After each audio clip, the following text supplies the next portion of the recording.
Hey everybody, it's Theia! Thanks so much for being here and welcome back to Garden Goddess Tarot. I'm not gonna do a mandatory garden update this time because we just did a whole video. There's like a whole, I don't know, it's only like 20 minutes long I think, video talking about the whole garden and what's going on in it right now. So watch that if you want to see how the garden's doing. I just did a VR to Anna at Astral Lady Tarot. We're on a roll and I want to do my like monthly tarot practice recap video, which I feel like I haven't like done an official one in a while, talking about what I've been using, what's been going on, all that jazz. So we're gonna do it. We're gonna do the thing. I'm in the mood. So when the mood strikes, do the thing. So where do we start? Oh my gosh.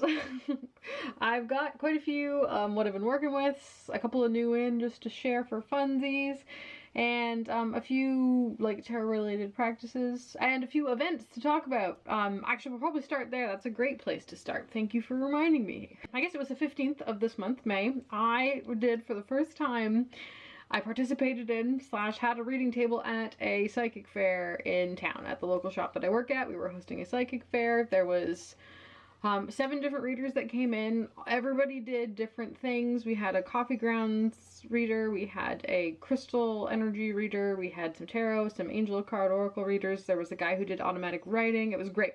It wasn't just like a whole smack of tarot readers. It was like bits and pieces. Everybody had their little thing that they did and it was really cool. I enjoyed that. However, it was my first time reading for the public in a public setting. And I was as prepared as I could have been. But there were surprises that met me, which is fine. I brought a couple RWSs, like you do.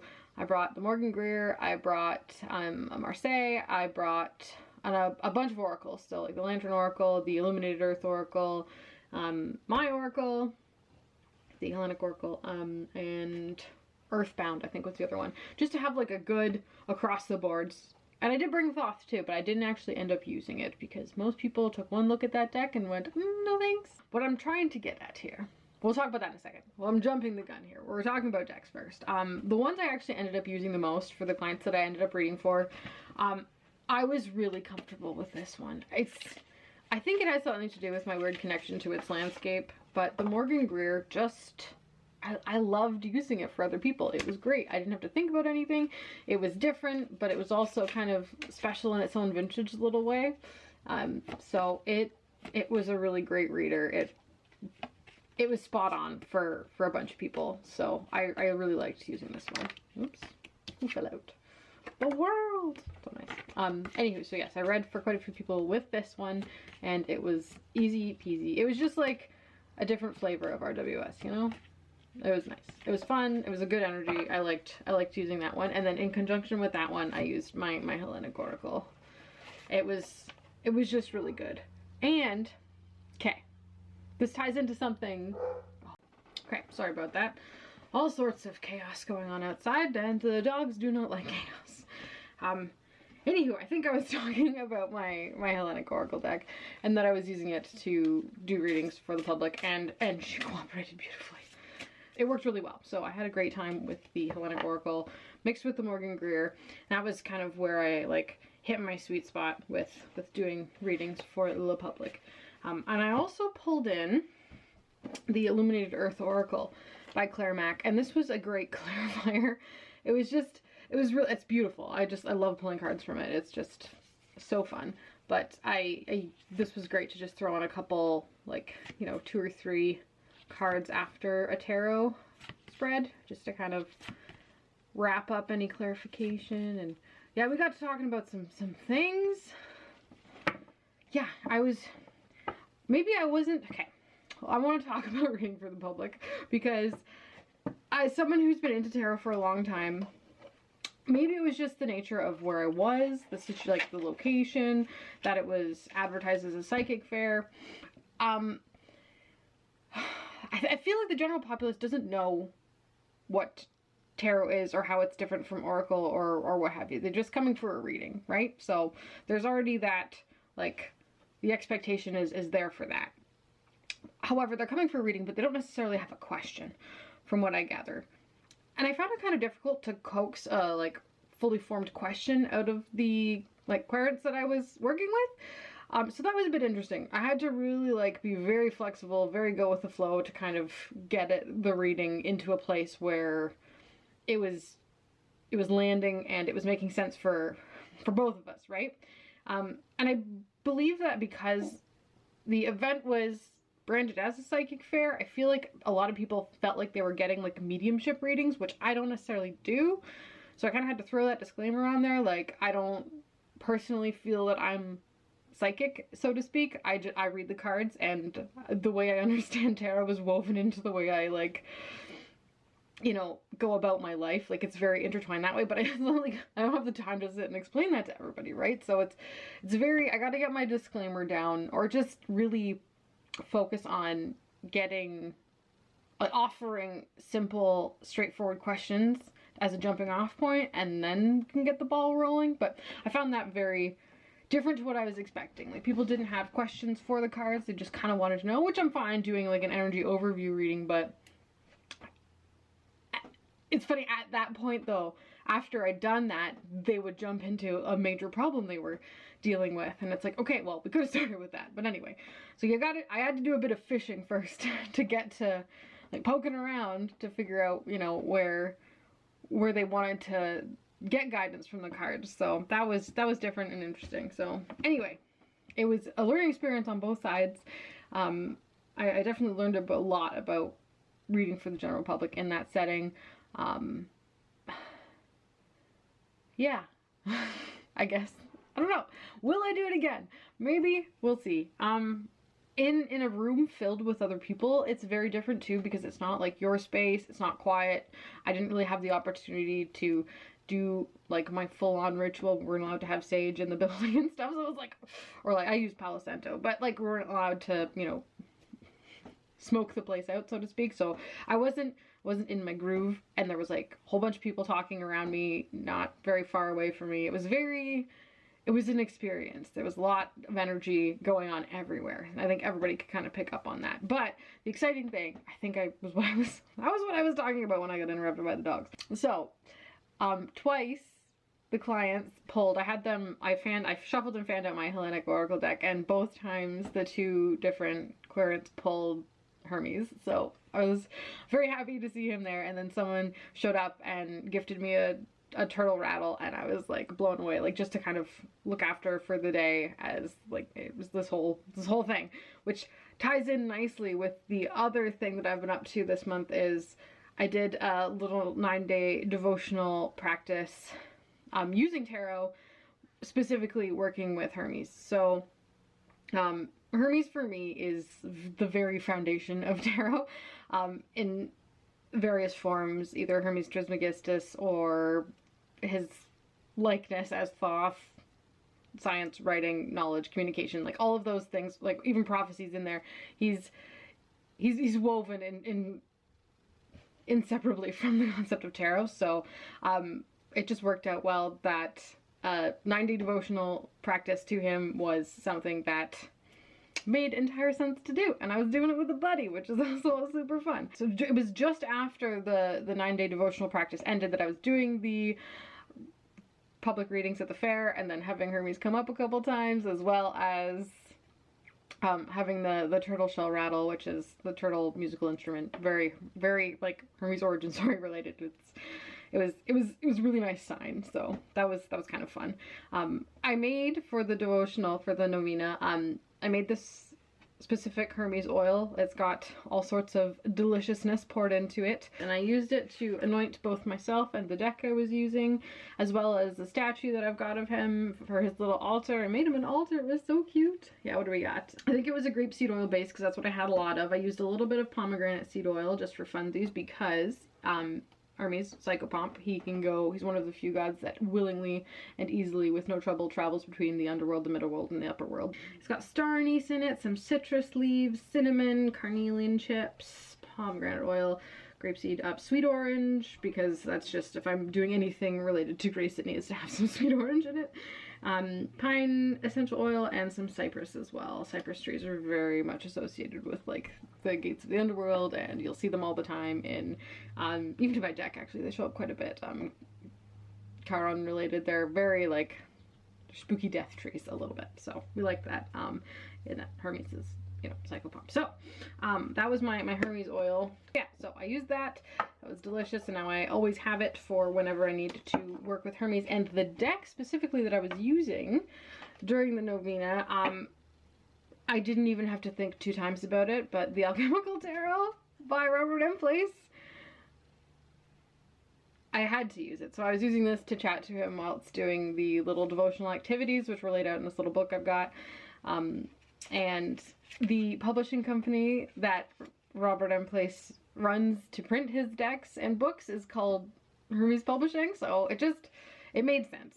And the Magician card in his deck is this one. Oh, there he is. And it's PS nudity, but anyway, that's Hermes. There he is right there. And he's got all of the elements. He's got his caduceus, his hat. He's got his shoes. No, he's shoeless at the moment, but anyway, so I got into the practice of using this as a signifier, and I would shuffle him into the deck, and then when I shuffled a certain number of times, and then I'd go in and find the cards on either side of him, and that's how I would get the message. So it's as well as incorporating the Hermes energy from the Magician card during the reading, and it worked really well. I really like doing that, and it's been a while since I've used a signifier in that way for doing a reading, and I think it's really fun, especially if you've got a really specific intention or practice that you want to gain insight from, get guidance according to. Having like a signifier card that is the essence of yourself in that situation, or related to a deity that you're working with, and then shuffling it in and then having them like go into the deck and find the message for you, I thought that was really fun. That was great. I loved doing that. So that was great, and I got him a little piece of kyanite that stays with him. I also got him a little piece of lapis. He's got little almonds on his altar. Like I just had so much fun making this little wonderful like space and setting aside time every day for 9 days to work with him. It was great. So that was incredible. I really liked that. Got my little statue. I did a little candle anointing ceremony and burned that. And then throughout the week, I also decided I really wanted to pull in maybe like an extra level of conversation in with the devotional practices. And I grabbed my Oracle of the Radiant Sun, which I liked because Apollo is both Hermes' brother, as well as his friend and the person who he gave his musical instrument that he invented to. So Apollo being god of music, but he was like, Hermes kind of gave it to him. Anyway, so Oracle of the Radiant Sun, very good. Astrology deck. It doesn't specifically have any ties to Greek mythology other than the ones inherent in the astrological system, but each card is an oracle message, and then there is a planet and a astrological sign to work with. So I just found that super handy. Worked great in the context of the conversational readings I was having, and it was beautiful and fun, and it meshes really nicely with the Alchemical Tarot. Here, I'll show you a few cards together, because why not? Their art styles.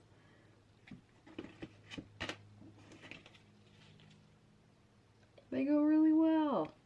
I don't have enough hands for this.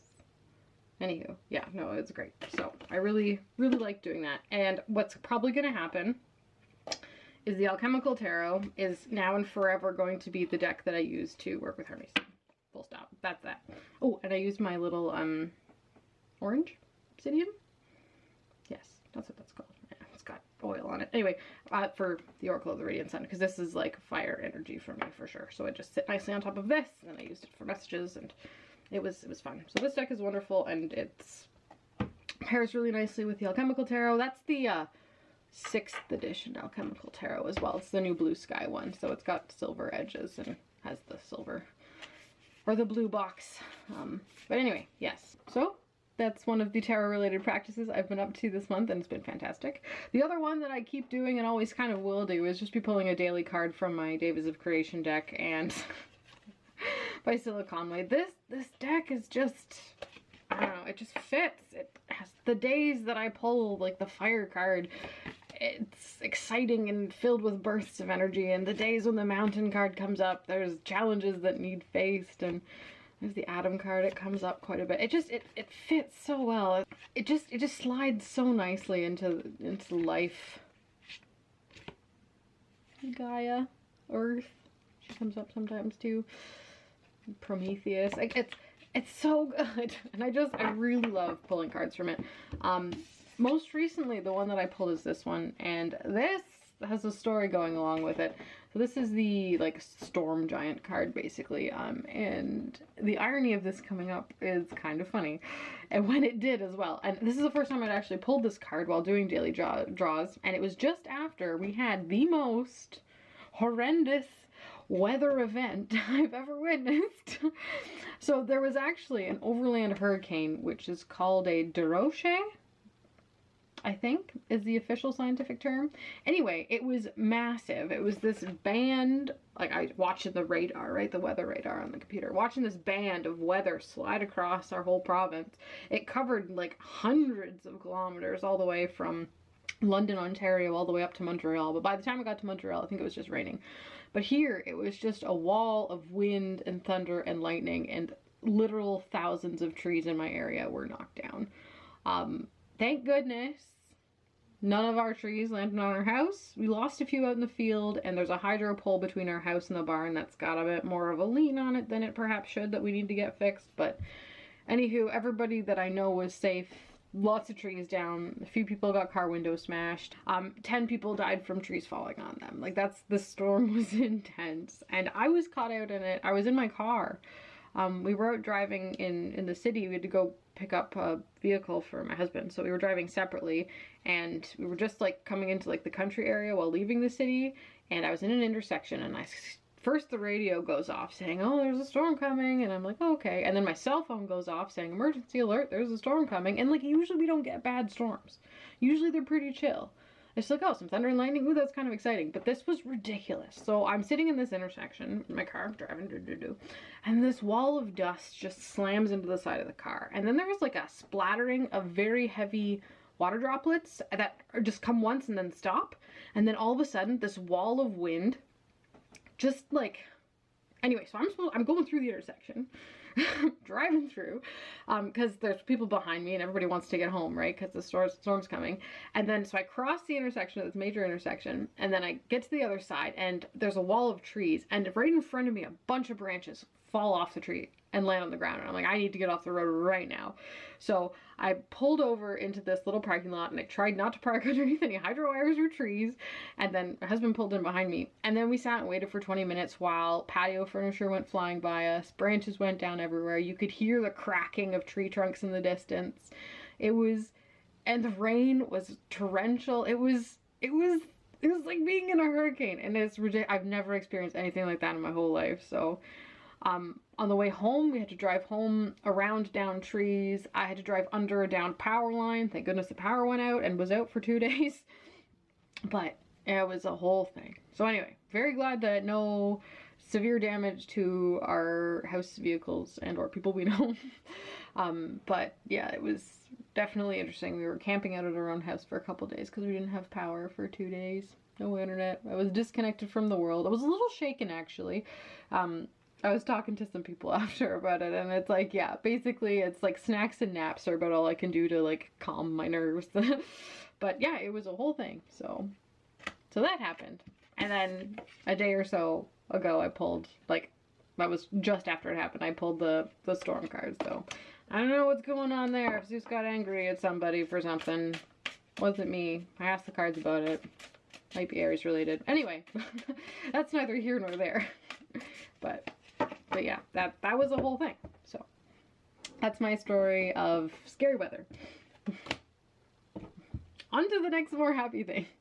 Okay, so the next practice / thing that I've actually been at this for a couple months now, I think we're going on to month 3, is the Decan Walk. And I've been meaning to talk about this in a video, but I figured I needed to do it for a little while before we got right into it. So, what is the Decan Walk, you ask? Well, how do we want to jump into this? So, the minor arcana of the tarot, the 36 cards, so the 2s through the 10s of each of the minor suits, cups, wands, swords, pentacles, the 2 through 10s, each card is associated with one 10-day period of the year. So that's 36 cards, 360 days, plus or minus some on either end, so that we get the whole year covered. But each one is associated with a certain period of time, and then there's astrological associations that go along with each of them. And basically what we've been doing is, starting at the beginning of Aries season, we started the wheel of the year that way. I've got it written in my book. I'll show you the decans. Just so I can keep them kind of straight as well, instead of like trying to flip through a deck to find them. And I've been using as well the Hermetic Tarot. Thoth works great too, but the Hermetic Tarot is the one I've been using because I like the Hermetic titles. For some reason, they work really well for the Decan Walk. Here we go. So I've written, so these are all our decans, and so here's where we started. So we started May 21st to 30th, and then there's the degrees, Aries 1 to 10, and then there is the tarot card it's associated with, and then our planet and sign. So, and that kind of, it goes throughout the year. So every 10 days there's a new one, and then it jumps around, so it's not in order. So the first, so it's there was a 2, 3, 4 of Wands for the first month of Aries season, and then it was Taurus season, and that was the 5, 6, and 7 of Pentacles, and right now we're in a Gemini season, and it's the 8 of Swords. 8 of Swords. So I've got my Decan cards out on my little reading table here for this 10-day period. So usually what I do is, this is our main card, so this is our 8 of Swords, Lord of Shortened Force, and it is Jupiter and Gemini. So you kind of take the meanings of Jupiter and meanings of Gemini, apply it to air, Lord of Shortened Force. We kind of work with it with the Hermetic titles, as well as pulling in the Thoth keywords too, just to kind of see which one suits it better, the kind of general, it's a really great way to get the general energy of the card based on the astrological associations of it, as well as fitting it to the time of year that it represents. A few really good examples of that were like the 5 of Pentacles was just when Lent was ending, so the 5 of Pentacles is very like, oh no, we're hungry and alone, and it's like, oh, Lent's ending, that's the hungry gap, that's when the gardens haven't started making new food for this year, as well as last year's food stores haven't quite caught up yet, so it like aligned really nicely with like just the way society kind of works as well. And there's just a whole bunch of other like little tidbits that kind of lined up really nicely. So it's just a really great way to get to know the tarot in a really deep way, but slowly. Like, it's no pressure. It's 3 cards every 10 days to kind of study and look at.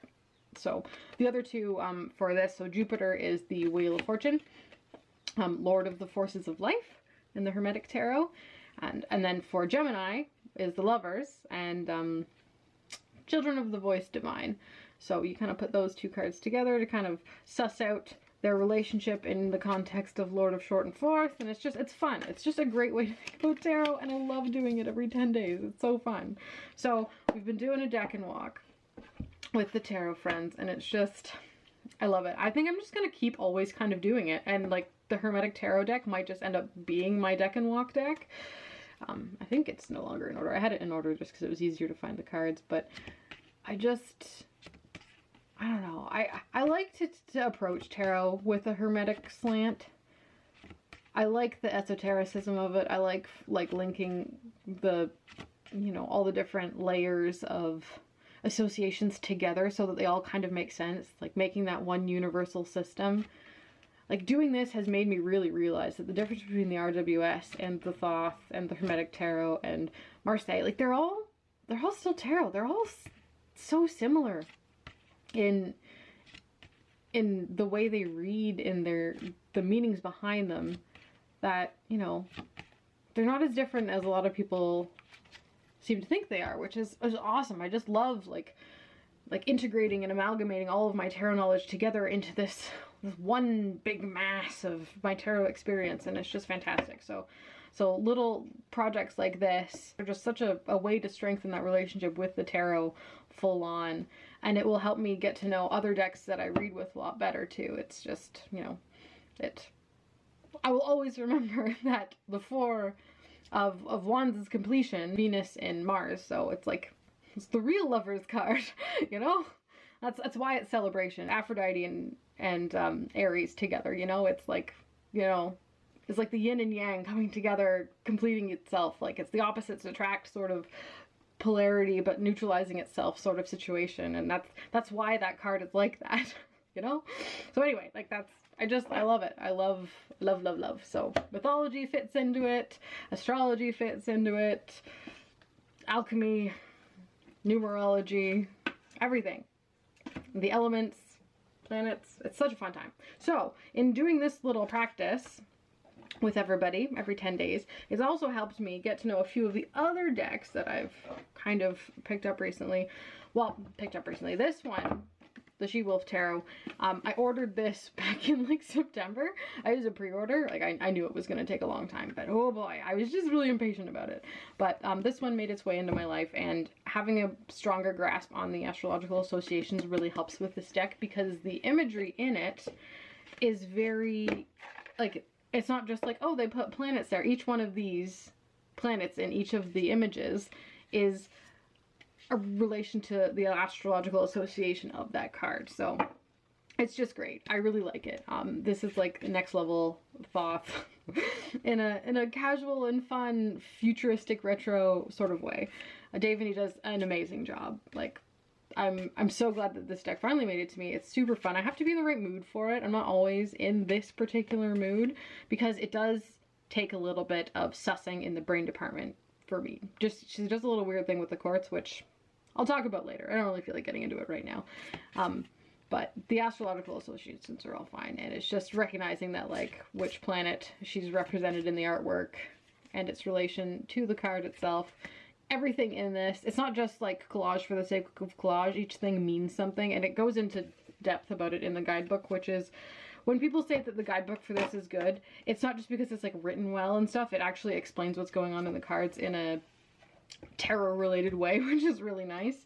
And I made myself a little planet rulings cheat sheet, because this is where I trip up myself the most. There we go. This is my little planet rulings cheat sheet, because that's where I always forget. I know that Leo's ruled by the sun because I'm a Leo, but the rest of them I tend to forget. So I made a little cheat sheet. I stick it in the book because those planets are also represented. So if it's like a, you know, Leo card, then there will be a sun on it somewhere, and so on and so forth. So I just kind of like to have that for there as reference. But they're beautiful, stunning. It's a whole very heady cosmic experience reading with this deck. Definitely one I probably would never read for anyone else with, because it's kind of a lot. At least the readings I get from it are like very multifaceted and very up there.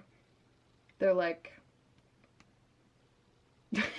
you know, as opposed to being very grounded. So sometimes I want that. Sometimes in my head I want them firmly lodged in the clouds. Other times I would like a more earthy deck, and it's good to have variety, and this one suits the when I'm feeling spacey and cosmic really, really quite well.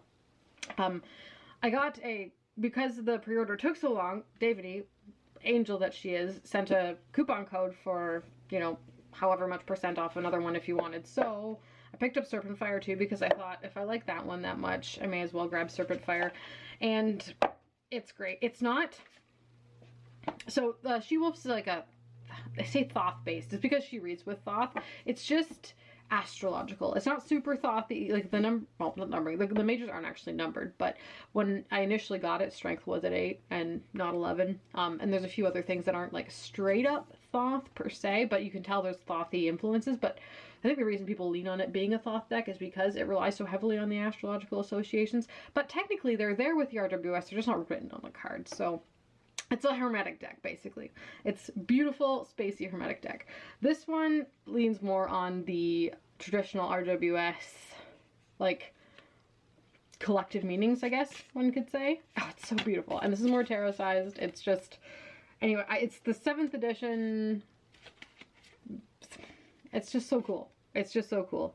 This one's a little easier for me to read. It doesn't take as much, you know, sussing, as much, like, putting the chips together in my brain as the She-Wolf, but, you know, so far it's been great to just do gentle casual readings with for myself.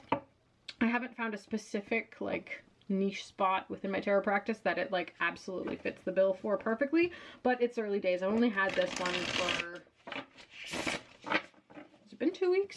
Maybe? I don't know what is time anymore.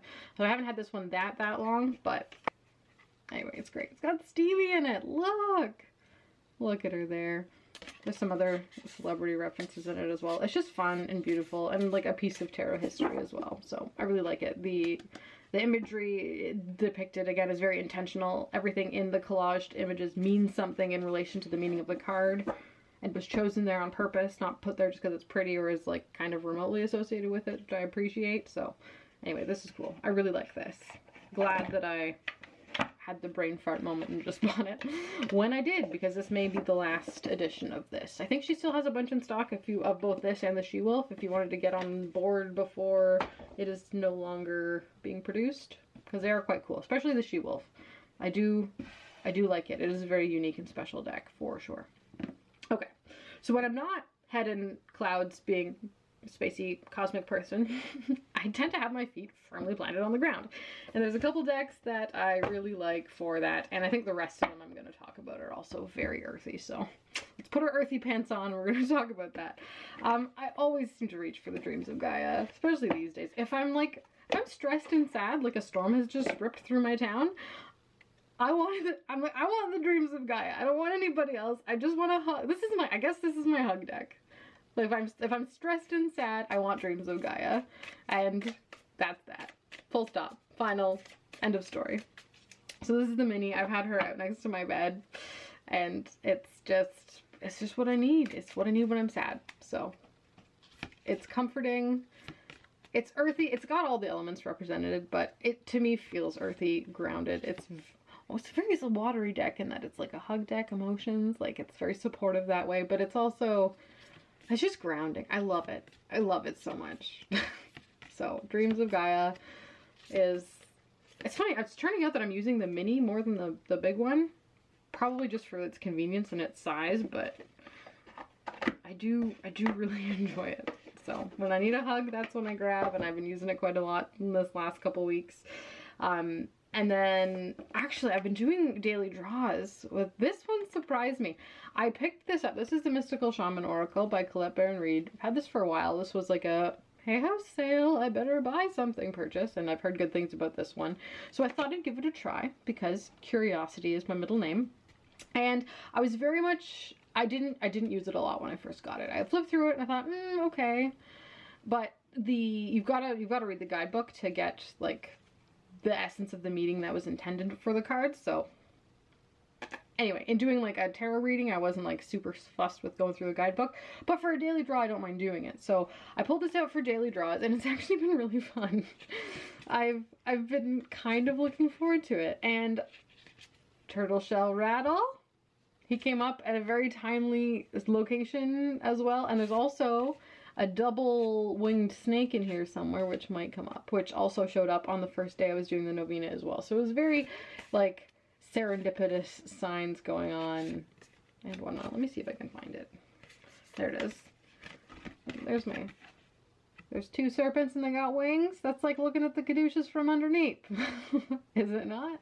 I think it is. That's what I felt on the day. Anyway, so that was great. It was a nice little sign from her niece. But yeah, so I've really been enjoying pulling daily draws from this deck, oddly enough. So who would have thought? I was like this close to getting rid of it too. And it was like, hold on, give me one more chance. So I did. And it wasn't the worst ever. So we'll see. I don't know if like my daily draw time with it has come to an end or not. We'll see a few more days, see how I feel about it. I might just go back, like I won't get rid of it, but I'll probably just like throw it back into rotation and it'll wait patiently. But yeah, so that's been fun. These two decks are new. They're very earthy as well in their own unique ways, and these were both pre-orders that I did. The first one is this one. This is the Sea Soul Journey Oracle cards. They are by Pippa Best. They're relatively new. Not very expensive, which I think is, if it's going to be an impulse purchase, it's going to be not very expensive. And they're just like they're super gentle. Like this is like standard Oracle, right? Like it's going to give you calming, slightly empowering, supportive messages, and these are related to the sea. I have a weird relationship with the sea. There's no sea around me, but I love the energy of, who doesn't love the energy of the sea, right? So I thought I'd give it a try to kind of bring some more into my life. It's got 4 different backs, which I didn't know until I bought it, so serves you right for pre-ordering something without actually seeing more than 2 of the cards, but whatever. I can get on with it. I don't mind. I don't like knowing which card, or at least which category I'm gonna get when I draw them, but I can get over it because they're kind of pretty. I really like those. That's a pretty back. And that one's like not a bad back too. It's very beachy. The sunset one, I'm not like super, kind of Eye of Sauron-y, you know. Anyway, but they're very oracle messages. I'll show you some of the cards. But yeah, they're just, you know, stock ocean footage with a happy message at the bottom. There's a wee blurb in the guidebook, but this is the kind of oracle deck that I don't ask a lot from. I'm just like, if I'm feeling the need to go to the beach and there's no beach around me, if I want that kind of watery, supportive ocean energy in a reading, this will just be great to throw on. And like I said, it wasn't very expensive. So let me see. Let me just see. I feel like I want to pull one. This one flew out. Magic! May you flow with the divine. Yeah. Beautiful little moon over the still waters. That could be the Mediterranean. That's very like that opening sequence of Mamma Mia where she's dropping off the letters. That's what that looks like. Anyway, kind of fun.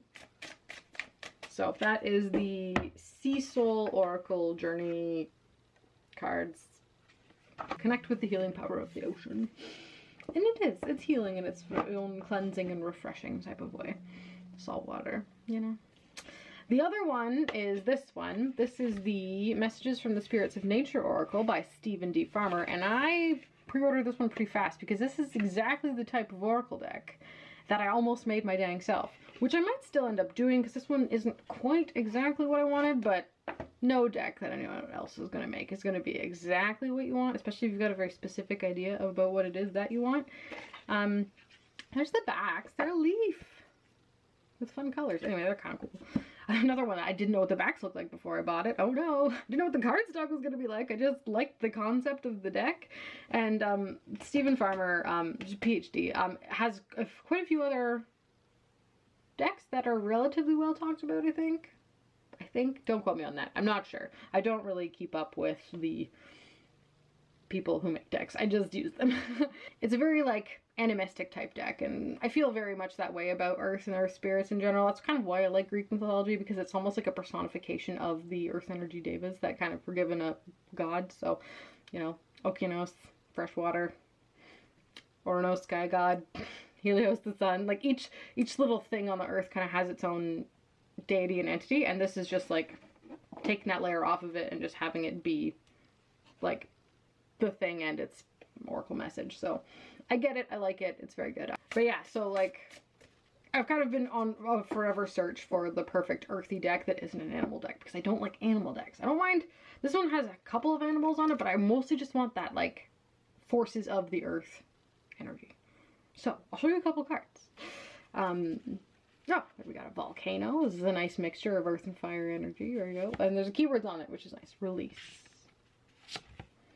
Water, lifeblood. Each of the elements is represented, which is nice. Sun, faith. So, again, like it overlaps. Like Hellenic Oracle, this would just be Helios and all of... And this, like, the sun is so ubiquitous. Every religion ever has something related to the sun because the sun is kind of a big deal. You know? It does a lot for us. Thank you, the sun. But yeah, here's the earth herself. What's her keyword? Home. So this is the kind of oracle that I like to pull 3 or 4 cards together to make like a sentence. Let me show. I'll pull some just to, let's do 3. Flow, thirst, and lifeblood. Okay, interesting. So we got river, desert, and water. So how I would read these 3 cards, which is, they're very interesting. We got water, we got fire, like desert, very fire. Water. That one's motivation, read the fire, like chase, go with the flow, follow your dreams. But like your motivations are being pushed along by this, you know, constant and steady water lifeblood energy. So like go with the flow. Your passions are valid. Your passions are worth chasing. Your passions are full of potential and there to be discovered, right? Like don't get don't get stuck in just thirsting for things. Your passions will take you where you need to go, so don't ignore them. If you love something, love it. If you want something, want it. You know, don't bury your desires for nobody. But anyway, I didn't crack open the book. It's probably got some delicious insights in it as well, but like, I may eventually give it a little read through just to kind of beef up my relations. But each of these are very like ubiquitous concepts as oracle messages and things go. Like, I've got a snake for shedding, transformation, death. Like, all of these things are very like, if you've been around the block in the oracle or tarot world, they're familiar concepts like honeybee community. You get productivity, you get cooperation, you get abundance and prosperity. You can throw in the Demeter and Persephone myths and Melissa and all that stuff in there. So like, they all have layers in them that necessarily aren't covered in the book, but it's just, you kind of draw on your knowledge of signs and symbols through various cultures while using an oracle deck like this. So anywho, I like it. It's nice. The images are, again, a little stock photo-y. But that's not what I'm in it for. I'm in it for the content. So I want that earth energy. Having a keyword there as a description is nice. Athena. But yeah, like, you throw your own meaning on it. You use it as you will. So that one I think will be great. I may still eventually make my Gaia Oracle one day. If I do, I'll let you know. But that one's pretty close. So that's a new deck from Stephen Farmer that I think I'll have a fun time using. And then the other earthy oracle, actually no, there's two more. Two more very earthy oracles. No, one's a tarot. Whoa, my brain is all over the place right now. This was because of Meg. Oh my gosh, she finds the best decks. Anyway, this was, again, a very similar concept to this one, Message from the Spirits of Nature, but in a more, like, this is from a while ago situation. When was this published? Does it say? I got rid of the cards that said. It's not a new deck, let me just say that. And there's no guidebook, and it's just wee. It's so funny. It's in this giant box, but like, and there's no books, so there's absolutely no reason for this box to be huge. And then the cards are just like little wee cards. And there's an image on the front with a little word, it says fur, and then on the back is just 3 little messages. Each of them vaguely related to the concept of fur, and it's very easy to like do the thing with the other one where you just, you know, take your understood meanings of those, you know, like fire, and like weave them together into a story for yourself, which is the art of using oracles and tarot. Or you can just be lazy and pick one of the things on the back and use that as your message for the day, and it's great. So, flower, thunder, goes well with the lightning. It's a very, you can tell the theme of decks I like, right? Just like pure earth energy. Caves have such, there's so much. Actually, I think there was a cave card in the Messages from the Spirits of Nature Oracle too, but you know, very initiation. You go in, you're transformed, you come out. It's very, very that. Pine needles. This one is a bit more extensive. There's like twice as many cards in this little one than the Messages from Spirits of Nature. So if I had to pick between the two, this one's probably more useful, but I don't mind having both. Spider web. Mud. This is dried mud, but it is mud nonetheless. Anywho, so this is a cute little deck. Nature's Wisdom message cards. Love it. So that's a new in one. Very earthy and delicious. Oh yeah. Oof. Scott Alexander King is the creator of that. My bad for not mentioning that in the beginning. And the other one is another Meg related purchase, but you'll see why I had to have this one. This is the Tree Spirit Tarot. I've had this one for a few weeks now. I've been using it and it is delicious. This is the Laurel Virtues Walters, is the author of the book, which is fantastic if you like tree biology. If you like trees in general, this deck is really, really great. Here are the beautiful backs. Tree of Life. What else would you put on the back of a tree deck? Right? Basically, it's perfect. So it's a type of tree. Tarot. Keyword. Yes. So much yes. I love this. They're so good. So death. We were talking about cypress trees earlier. Was that? Yeah, that was this video. And look, the cypress tree is death in this deck. It's perfect. And then it goes into detail about the tree itself, it's got its Latin name, where it grows in the wild, if it's endangered or not, how its people use it in their lives, its spiritual associations. It's just so good, as well as there's like a divinatory meaning at the bottom. Like, it's perfect. I love it. But the cards you have to buy separately on Printer Studio, but on her website there's links to it. It's really easy, and then the book's available on Amazon. So evergreens are wands, swords are hardwoods, fruit trees are cups, and then nuts are pentacles, and then there's the majors. So mangrove support is strength. Beautiful. Pioneer of hardwoods, so that's the ace of hardwoods, which is the ace of swords, and it is potential. And like having the keyword there is just so handy. Oh, it's wonderful. If you know anything about trees, like, you'll just be blown away by how accurate these associations are. The six of hardwoods, which is the six of swords, is birch, and then they've got beginnings on there, which is, you know, transitional. And there'll be, yeah, that's a good one, because those ones do not last very long. Birch trees are very short-lived. They start again all the time. But yeah, it's just so good. I just love it. High Priestess is a pomegranate. The Emperor is an oak. Magician's an almond? Like, come on. Two of evergreens is a white pine. The Empress is a sycamore. Like, come on. So good. The Earthkeeper is the king. And then, no, Earthkeeper is the queen. Sorry. And then Wisdom Keeper is the king. And then, yeah, Sacred Cacao. So that's the Earthkeeper of Nuts is the Queen of Pentacles. Sacred Cacao. Yes. Wheel of Fortune is the Acacia. Anyway, I love it. 10 of evergreens. Pine, responsibility, that's 10 of wands. Anyway, super good. Love it. Love it, love it, love it. So this is one I've been playing with for a couple weeks now. Reading it. I've read the intro to the guidebook. I'm well into reading the card meanings, and it's just a delight. If you are botanically inclined whatsoever, you love trees, you work with tree energy, tarot, Tree Spirit Tarot is a big yes in my book. Recommend looking into it. Guys, there's only 2 more decks. It's been a month. I guess the things, they just all show up at the same time. Pre-orders and whatnot, they just kind of catch up with you when you're not paying attention. This one, I still need to finish sewing my little tag on the bag. I was lucky enough to find a reasonably priced Marielle First Edition. It's pre-edged for me, which is delicious. And it's still in order because I have yet to really set aside the perfect moment to make a point to get to know this deck in the way that I want to. But it's got its bag, it's got its charm, which is perfect. I don't know if you saw from before, but I've got this little, it's a tiger, it's perfect. This is such a fiery deck, and tiger energy is exactly what it is. Spiritual, fiery, passionate, kind of dangerous, wield with caution. I've got a piece of labradorite to go in the bag. Look at that. Perfect. And a little piece of black tourmaline for protection.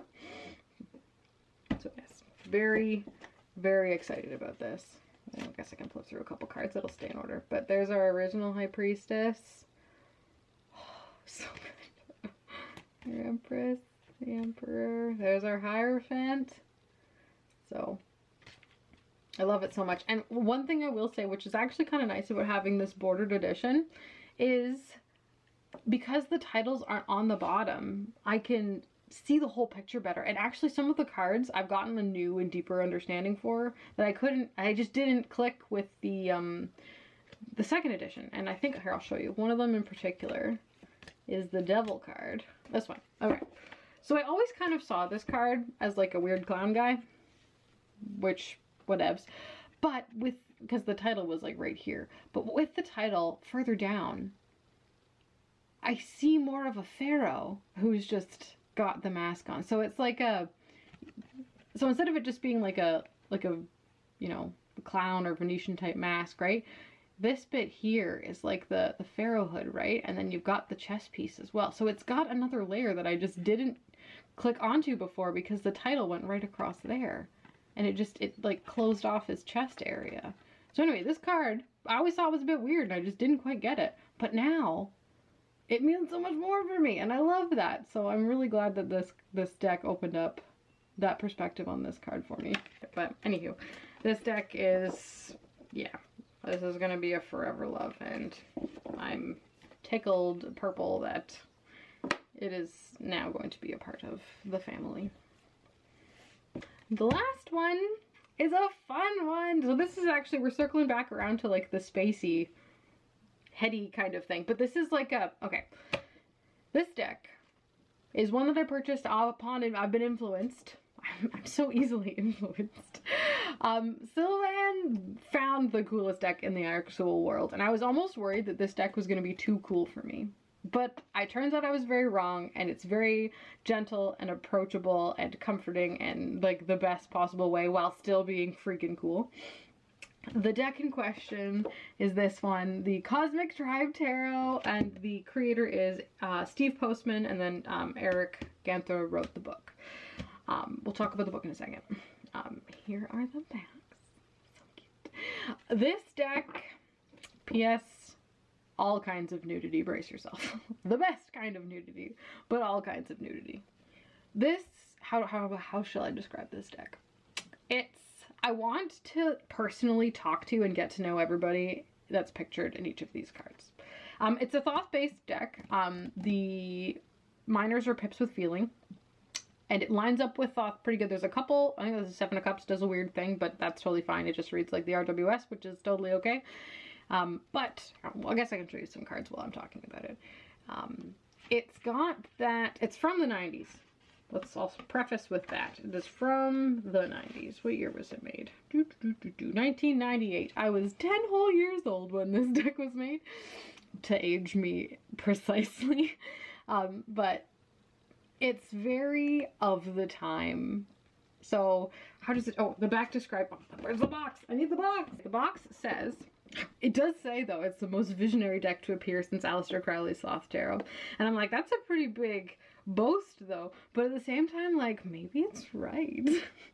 You know, let's like knock the Thoth down a peg, but also there's other decks that are like, you know, and you know, it's not saying it's better than Thoth at all, it's just saying that like it's up there. So I like that. Okay, synthesizing classical archetypal imagery with state-of-the-art electronic wizardry, which it does. It's created a deck that maps the modern psyche like no other before. Drawing equally from nature, math, psychedelics, and contemporary neo-pagan culture, the Cosmic Tribe Tarot speaks to the fears, hopes, and desires of a new generation without abandoning the traditional structure that has made tarot a successful divination tool for centuries. This is what I like. So it doesn't abandon everything that tarot has been. It doesn't chuck everything about tarot out the window. It integrates it beautifully while making it modern, and well, modern for its time. And that is fantastic. And because it is so further in the future now, it's got a retro and nostalgia kind of feel to it for me personally, and I absolutely love it. So never before has a tarot so boldly reconnected with the contemporary soul to the eternal cosmos. And yes, super cool. So I'll show you some more of the cards. So we've got computer generated imagery, right? But it's done in a way that's, I don't know, it's like, it's not ugly, but it's rudimentary. And in being so enthusiastically rudimentary, it's cool. They really did something with it. By the way, and again, I will disclaimer, there's dicks. So brace yourself. But it's fantastic. Oh, it's just so freaking cool.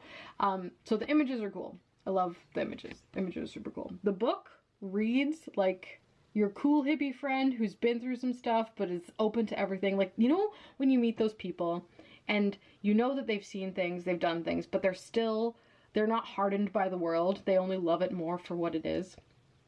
That's like the experience of reading the guidebook. I've met a few people like that in my life. I've come across a few in various countries, and they're just so open to everybody and everything. They just kind of love unconditionally without prejudgment at all. And it's like what I aspire to be. I aspire to be that kind of person that makes you feel comfortable with them instantly. When you like hang out, you're like, I feel like I've known you forever, but I only met you like 10 minutes ago. Like that kind of person. That's the kind of person that like it feels like is writing the book to me anyway. Maybe it's just because I'm so familiar with tarot, but it reads just so well. And also, some other weird things have been happening with this deck in that, like, I've had this for, like, not even a week. So this is all new. All of this this is coming at me all at once. It's been these last couple of weeks have been intense, I will say. This card keeps coming up. I've pulled this like 3 times. And I haven't even done that many readings with it. And the other one is the Queen of Swords. She keeps coming up as like a, hey, watch out for me kind of card. And then I wrote it in actually, here we go. This is mine forever. I've written in it. I wrote, I keep getting repeat cards. Queen of Swords, 4 of Wands, and the Knight of Wands, as well as the Moon. All have come up 2 to 4 times in the first week. Queen of Swords is my pay attention card. Yeah. I feel a real connection with this deck. It's like, because I'm the Fool. Oh, it's incredible. And like you can see the Thoth influences. We've got our alligator, our butterfly. Very 10 of Swords. Look at that. I just love it. It celebrates the human body. There's diversity in the best possible way in that it is easy and oh, there's my queen. So there's our Queen of Swords. She pops up a lot and she's very water of air. Look at her in the clouds there. Excellent.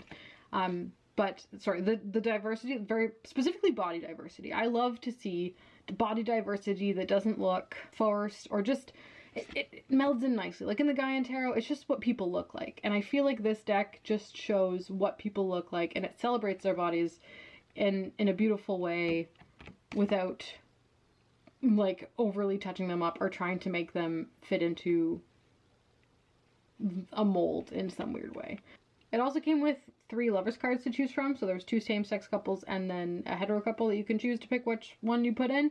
I kept this one because it was great. The little Cupid guy at the top, I absolutely loved him. He looked whimsical and fun, and then, yeah, the 2 dudes surrounded. It's great. And, you know, it's very elemental. It's very psychedelic. It's very Thothy. Like, this is very much the Virtue card. Like, that's taking direct influence from the Thoth. Look at that Princess of Pentacles.